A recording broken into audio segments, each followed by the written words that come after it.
E aí, feras, está começando mais um Vai Cair no Enem. Sejam muito bem-vindos, pode chegar. Ainda não segue o nosso Instagram? Segue lá, @Vai Cair no Enem. Lá tem muito conteúdo interessante, muito conteúdo bacana para você. Curte, compartilha, comenta, marca os amigos e entra no debate, comenta lá, tem as questões e tudo mais. Acessa também o nosso site, o vaicairnoenem.com. Lá tem muita notícia, muita informação para você que vai fazer o Exame Nacional do Ensino Médio.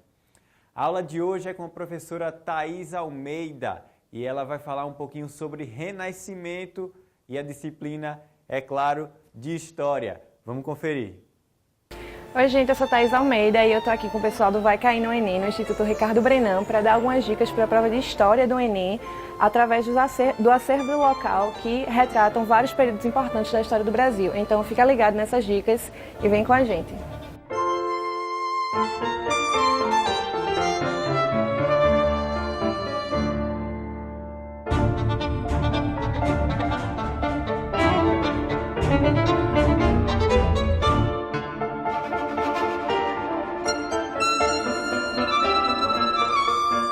Agora eu estou aqui numa área do Instituto Ricardo Brenan, que tem várias esculturas que foram feitas no século XIX, como réplica da produção artística do período renascentista, do período clássico. Então as estátuas têm várias características que mostram isso, que são notáveis as semelhanças com a produção do Renascimento cultural. E também tem vários quadros que foram feitos na época da vinda da corte portuguesa para o Brasil. Quando se deu essa vinda, a corte investiu na produção artística, investiu na Academia de Belas Artes e essas produções, esses quadros demonstram esse período. Agora a gente está aqui com a obra de Benedito Calixto, que foi um artista da missão francesa que veio com a corte portuguesa para o Brasil. Essa obra ela foi feita em 1892 e ela retrata a chegada dos europeus aqui no Brasil a partir da perspectiva europeia, ou seja, os nativos são retratados a partir do olhar eurocêntrico e é o que se chama eufemisticamente do encontro das sociedades, né? Então, esse encontro que na verdade foi muito mais uma invasão, porque ela foi seguida pelo genocídio da população nativa, da escravização dos remanescentes, daqueles que não morreram, e principalmente pelo saqueamento das riquezas naturais da América, no caso mais específico do Brasil, que é o que a gente está tratando.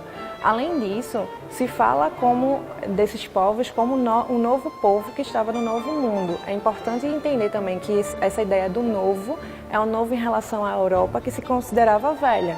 Então, na verdade, já existem vários estudos e pesquisas que apontam a existência desses nativos no continente americano de 30 a 35 mil anos antes da chegada dos europeus. Então, quando se fala novo, é importante também entender que existe uma carga eurocêntrica nessa fala. Agora a gente está aqui numa área do Instituto que reúne as obras de Franz Post, que é um artista super comentado pela prova do Enem e foi um dos mais importantes que foi trazido e financiado por Maurits de Nassau, o governador mais importante e mais falado também do período holandês aqui no Brasil.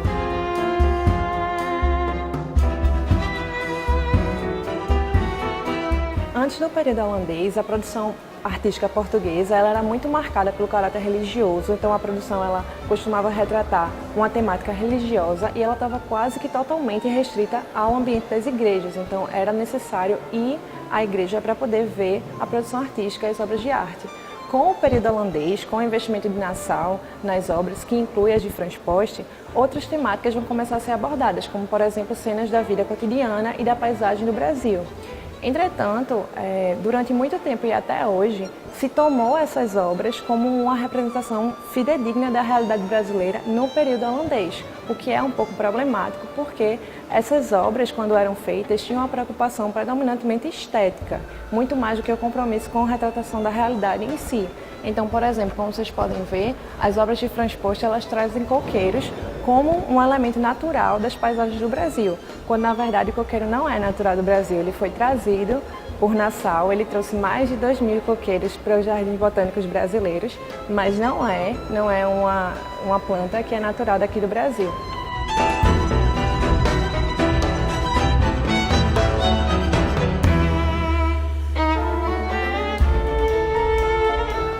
As obras que a gente viu anteriormente não foram pintadas aqui no Brasil, elas foram feitas na Holanda por Frans Post. Essa obra aqui, como vocês podem ver, foi a única que ele pintou aqui no Nordeste e traz também o que hoje é o Forte das Cinco Pontas, que é um local super conhecido de Recife.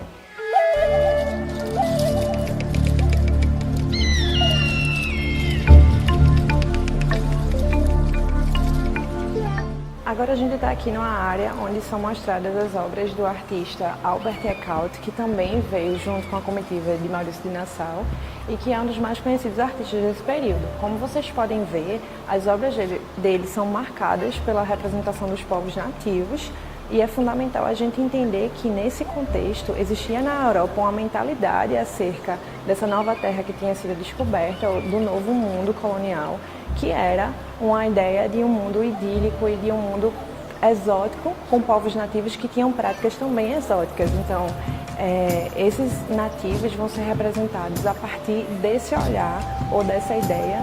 Tanto é que Eckhout, quando fez essas obras, ele fez sem verificar algumas práticas, como por exemplo o que se entendia na Europa como sendo canibalismo, sem verificá-las in loco, ou seja, ele não viu, ele retratou a partir do que ele ouviu, das informações que ele ouviu e principalmente a partir do que os clientes europeus queriam consumir. Então, como vocês podem ver, os traços desses indígenas são marcados por traços europeus.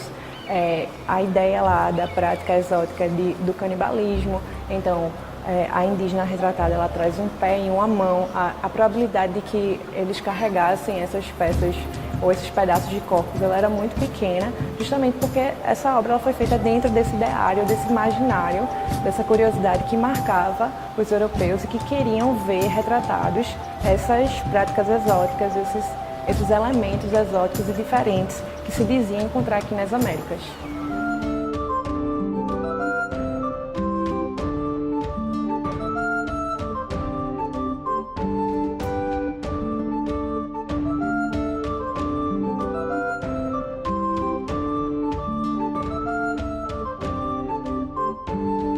Agora a gente está na parte do Instituto onde fica o acervo de armas, que foram as primeiras peças que começaram a ser colecionadas por Brennan.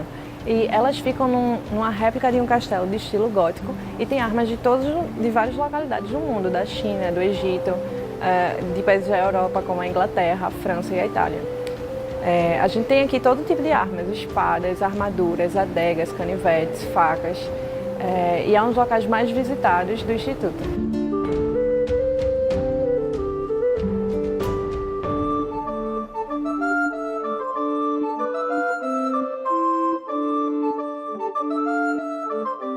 Então, gente, essas eram as dicas que a gente tinha para vocês.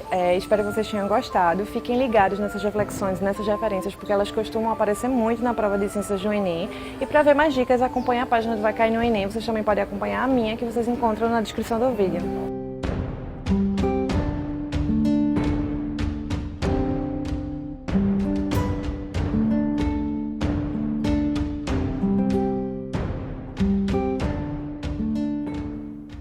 Olha, todos esses assuntos que a professora Thaís trouxe, com certeza vai cair no Enem. Assiste esse e outros vídeos do Vai Cair no Enem lá no nosso site vaicairnoenem.com e também no leiajá.com para você ficar fera para o Exame Nacional do Ensino Médio. Por hoje eu me despeço de você, até o próximo programa e tchau, tchau!